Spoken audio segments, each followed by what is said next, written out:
پچھلے ہفتے ہم نے رنگ برنگے جھلے پہن کر توسا شریف سے آنے والے دجال کے بارے میں آگاہ کیا تھا کہ وہ کلندر ناپاک جو غلاظت سے بھرپور ایک نجس انسان تھا، اس کا عرس پلید منایا جا رہا ہے تو وہ اس میں آ رہا ہے، اور اہلیان جبی شریف اور گرد و نواح اور ضلع بکر اور لیا کے باشعور عوام مبارکباد کے مستحق ہیں کہ انہوں نے اس کلندر ناپاک کے عرس اور اس مشرکانہ محفل کا بائیکاٹ کیا۔ البتہ دیگے لوٹنے والا برگیڈ جو تھا وہ عین کھانے کے ٹائم پہنچا اور انہوں نے اپنی پیٹ پوجا کی اور چلتے بنے، اور کچھ ایسے لوگ ہیں جن کا دین اسلام سے کوئی تعلق نہیں، جنہوں نے محمد رسول اللہ صلی اللہ علیہ وآلہ وسلم کا کلمہ نہیں پڑھا، انہوں نے ان بدبختوں کا کلمہ پڑھا ہوا ہے کہ یہ ان کو بتوں کی پوجا کروائیں، یہ ان کو رام رام کروائیں، وہ کریں گے، ان کا خدا رسول سے واقعی کوئی تعلق نہیں، انہوں نے ثابت کر دیا ہے، اور وہ آپ اس ویڈیو میں دیکھ لیں۔ ہم نے آپ کو آگاہ کیا تھا کہ اس جگہ پہ کفر و شرک اور بدعات کا بازار گرم ہوگا، جس کا دین اسلام سے کوئی تعلق نہیں ہے۔ آپ یہ ویڈیو دیکھ لیں کہ یہاں پہ ہوا کیا ہے اور پھر آگے بات کرتے ہیں۔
اور یہ جو تین ریچھ تمہارے سامنے ناچ رہے ہیں، یہ ان کو وجد آیا ہوا ہے، ایک سوالے ان کی گردن میں مارے ان کا سارا وجد اتر جائے گا۔ یہ انہوں نے کنجر ناچنے کے لیے بلائے ہوئے ہیں۔ یہ جو ریچھ آپ کے سامنے ناچ رہا ہے، اس نے گھنگرو پہنے ہوئے ہیں، یہ میں آپ کو دکھا رہا ہوں، اور یہ دین ہے مصطفیٰ کا۔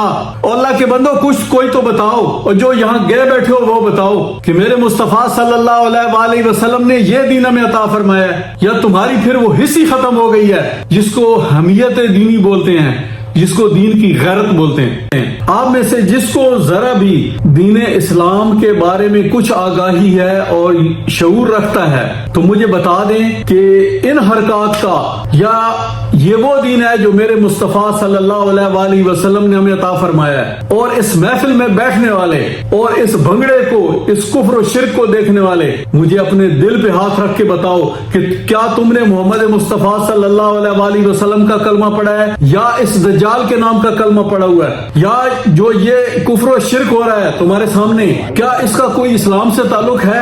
آپ سیدنا محمد رسول اللہ صلی اللہ علیہ وآلہ وسلم پہ ایمان لائے ہو یا اس کنجر خانے پہ ایمان لائے ہو؟ خدا برباد کرے ایسے کنجر خانے کو اور اس دجال کو جنہوں نے دین اسلام کا مذاق بنا کے رکھ دیا ہے۔ یہ جو 7 زلفوں والا کرسی ڈال کے بیٹھا ہوا ہے، یہ 2 بسیں 35 ہزار کرائے پہ یہ بھر کے لایا ہے، کرایہ انہوں نے خود جیب سے ادا کیا ہے، یہ صرف یہاں تعداد پوری کرنے کے لیے کہیں سے بھر کے لائے ہیں۔ یہ ونگارو ہیں، منگالی کے لوگ ہیں، ان کا بھی دین اسلام سے کوئی تعلق نہیں، یہ بیچارے مزدور طبقہ ہیں، ان کو تو نماز بھی نہیں آتی، یہ سب ونگارو ہیں۔ یہ کہاں سے لے کے آیا ہے وہ آپ اس سے پوچھیں، یہ آپ کو بتائے گا۔ البتہ اہلیان جبی شریف میں سے کوئی نہیں آیا۔ میں نے اس دجال کے زمینے ہتھیانے والے شیطانی کاروبار کے بارے میں نے آپ کو بتایا تھا، ایک اخباری تراشا آپ کو دیا تھا، خیر خبر اخبار کا، ایک اسٹامپ پیپر اور عدالتی کاغذات آپ کے سامنے رکھے تھے، ایک پنچایت کا اشتہار بھی میں نے آپ کے سامنے رکھا تھا۔ اب آپ پچھلے ہفتے کی ویڈیو کے کمنٹس میں خود ملاحظہ فرما سکتے ہیں کہ یہ ایک بیٹی ہے آسما اختر، اس نے بتایا ہے کہ میں توسا شریف کی رہنے والی ہوں اور بالکل اس شخص کا یہی کاروبار ہے، یہ لوگوں کی زمینوں پہ قبضے کرتا ہے۔ آپ اس بچی کے الفاظ پہ غور کریں. یہ کوئی اسٹوڈنٹ ہے, یہ کہتی ہے کہ میں توسہ شریف سے ہوں. یہ اللہ بخش معینی ایک ذلیل قسم کا انسان ہے. اللہ گواہ ہے, اس نے بہت سے لوگوں سے فراڈ کیا. ایک ہی پلاٹ کو 4 بار فروخت کرنے کی وجہ سے جانے جاتے ہیں. اللہ ان کو عذاب میں مبتلا کرے. اب اور آپ کیا چاہتے ہیں؟ یہ ہے اس کی ٹوٹل عزت توسہ شریف کے علاقے میں. یہ ایک اور بھائی ہیں ابو ہریرہ مندرانی, انہوں نے بھی میری بات کی تصدیق کی ہے. البتہ کچھ لوگوں نے جو اس کے چمچے ہیں اور مطلقاً جاہل ہیں, انہوں نے اپنے انداز میں, یہ ایک ڈیلی نیوز والے بھائی صاحب ہیں, انہوں نے کہا ہے کہ جی خواجہ غلام اللہ بخش صاحب تم سے بہتر دین کو سمجھتے ہیں. اور بھائی اس کو میرے سامنے بٹھاؤ, جتنا قرآن میں تمہیں سنا رہا ہوں یہ اس کا تیسرا ایسا سنا جائے تو میں مان لوں گا. ایک آیت کا ترجمہ یہ کر دے, ایک آیت کی تفسیر یہ بیان کر دے تو مان جاؤں گا اس کو دین کے علم ہے. اس کو تو بسم اللہ کی بے کا مطلب پتہ نہیں ہے. آپ کیا بات کرتے ہو؟ آپ کس کوکو لینڈ میں رہتے ہو یار؟ آپ کس اینکوں کی جنت میں رہتے ہو؟ اور معلوم کرنے پر یہی پتہ چلا ہے کہ یہ نیوز چینل چلانے والا بھائی صاحب کا چمچہ ہے. یہ بھی شریک جرم ہے, یہ ان کو کوریج فراہم کرتا ہے. اب میرا سوال ہے ان علماء سے, یہ جو 2 حضرات تشریف لے آئے ہیں اور ایک پہلے بیٹھے ہوئے ہیں, وہ ہمارے شہر میں 28 سال امامت کرا کے گئے ہیں. حضرت صاحب آپ مشرکوں کے سرخیل ہیں. آپ حیدر شاہ کی قبر کا دھون 10 محرم کو لے کے لوگوں کو پینے کے لیے اکساتے رہے ہیں, شہر میں لے کے پھرتے رہے ہیں. آپ کو شرم نہیں آتی؟ کیا وہ زمزم تھا اور آپ چند ویلوں کی خاطر آپ ایسی مجالس میں آ کے تلاوت فرماتے ہیں, اپنی کرت کے جوہر دکھاتے ہیں؟ آپ نے مرنا نہیں ہے. اور یاد رکھو یہ جن کی آپ پوجا کر رہے ہو, خدا کی قسم یہ قیامت کے دن تم سے بیزاری کا اظہار کر دیں گے. قرآن گواہ ہے اس بات پہ. وقال الذین اتبعوا لو ان لنا کرۃ فنتبرأ منهم كما تبرؤوا منا كذلك يريهم الله اعمالهم حسرات علیہم وما هم بخارجین من النار. اور یہ ان کی بیزاری, ان بتوں کی بیزاری جن کی آپ پوجا کر رہے ہو, اور ان قبر والوں کی آپ سے بیزاری حشر کے دن دیکھ کر مشرک پیروکار کہیں گے کاش ہمیں دنیا میں جانے کا ایک موقع مل جاتا تو ہم بھی ان سے بیزاری ظاہر کریں گے جیسے انہوں نے آج ہم سے بیزاری ظاہر کر دی ہے.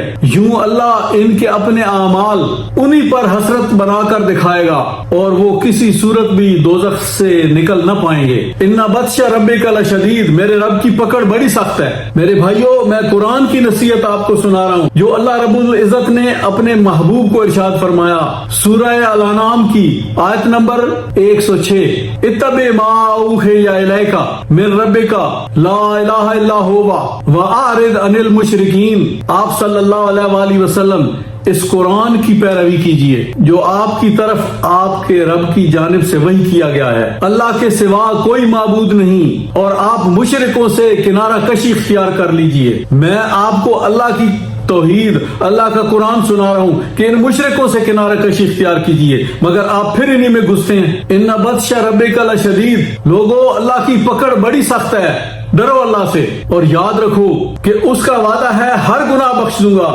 سوائے شرک کے. انہ من یشرک باللہ فقد حرم اللہ علیہ الجنہ ومأواہ النار وما للظالمین من انصار. اے لوگو اللہ نے مشرکین پر جنت حرام کر دی ہے اور وہ ہمیشہ دوزخ کی آگ میں رہیں گے. وما للظالمین من انصار, اور ظالموں کا قیامت کے دن کوئی مددگار نہیں ہوگا. ان لوگوں کو حضور علیہ الصلوۃ والسلام کی شفاعت بھی کام نہیں آئے گی اور تم ان پہ تکیہ لگا کے بیٹھے ہو, یہ اپنے پاؤں پہ پیشاب کرنے والا اور یہ دجال تمہیں اللہ کے غضب سے بچا لیں گے. اور چند ملوڈوں کے میں نے کمنٹس ڈیلیٹ کیے ہیں پچھلی ویڈیو سے. اعتراض کیا کر رہے ہیں کہ جی میں نے کالر والی قمیض پہنی ہوئی ہے, ٹوپی پہنی ہوئی ہے.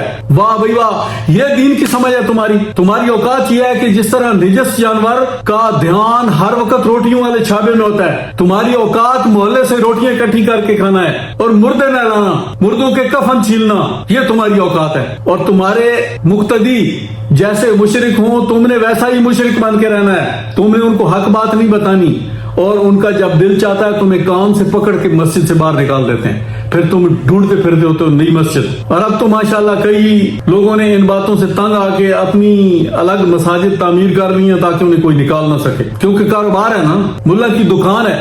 وہ جیسے شاکر شجاع آبادی نے کہا تھا نا کہ جتنا مخلص نمازی ہومن وہ ہر مسجد بیت اللہ، باقی ملا دیاں دکاناں ہن مسیتاں کو ڈھا چھوڑو۔ یہ دراصل ملا کی دکانیں ہیں اور یہ دکاندار ہیں۔ اور جس کا تم دفاع کر رہے ہو، مجھے بتاؤ کہ یہ جو ٹوپ پہنا ہوا ہے، یہ پوپ بنا ہوا ہے، یہ یہودیوں کا ڈریس ہے۔ ایسا ٹوپ یہودی پہنتے ہیں، میں آپ کو یہ ساتھ دکھا بھی رہا ہوں۔ تم گوگے پہننے والے، تم میرا مقابلہ کرو گے؟ یہ ان میں سے کوئی نہیں تھا، یہ کچھ توسا کے ملمنڈے تھے یا ان کے مرید تھے۔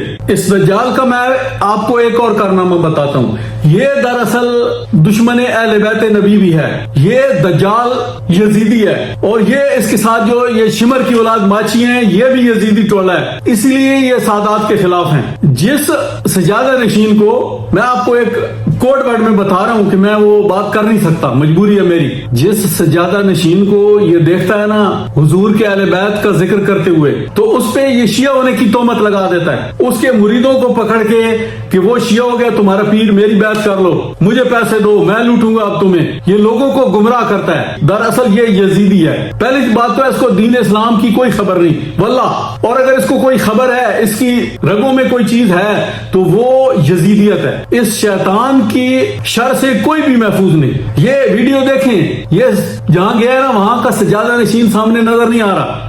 یہ ایک اور چمچہ سیشے چھوٹا سمال کراکری چھوٹا بھانڈا اس کے منہ میں اب ٹھونس رہا ہے، یہ برکت کے لیے اس کو کھلا رہا ہے، اور وہ آگے سے ہرے رام ساتھ پھر رہا ہے۔ یہ اب اس نے ایک اور نئی دکان کھولنی ہے، فرنچائز کھولنی ہے، یہ اب اس کو خلافت بیچے گا اور دوسری متوازن گدی کھڑی کرے گا۔ یہ ہے اس شیطان کا پورا پلان۔ یہ جس تھالی میں کھاتا ہے اسی میں چھید کرتا ہے۔ اس شیطان سے سارا توسا شریف تنگ ہے اور سارا خاندان تنگ ہے، کیونکہ اس کے کارنامے ہر وقت شیطانیت ہے اس کے اندر، اس کی سوچ ہی اور ہے۔ اور ایک بات یاد رکھ، میں اللہ کی توحید کسی کے کہنے پہ بیان نہیں کرتا، میں اس طرح بیان کرتا ہوں جس طرح بیان کرنے کا حق ہے، اور میں سوائے اپنے رب کے کسی سے نہیں ڈرتا، کیونکہ اس کا فرمان ہے سورہ آل عمران آیت نمبر 145، وما کان لنفس ان تموت الا باذن اللہ کتابا مؤجلا، اور کسی شخص کو اس وقت تک موت نہیں آ سکتی جب تک اللہ کا اذن نہ ہو،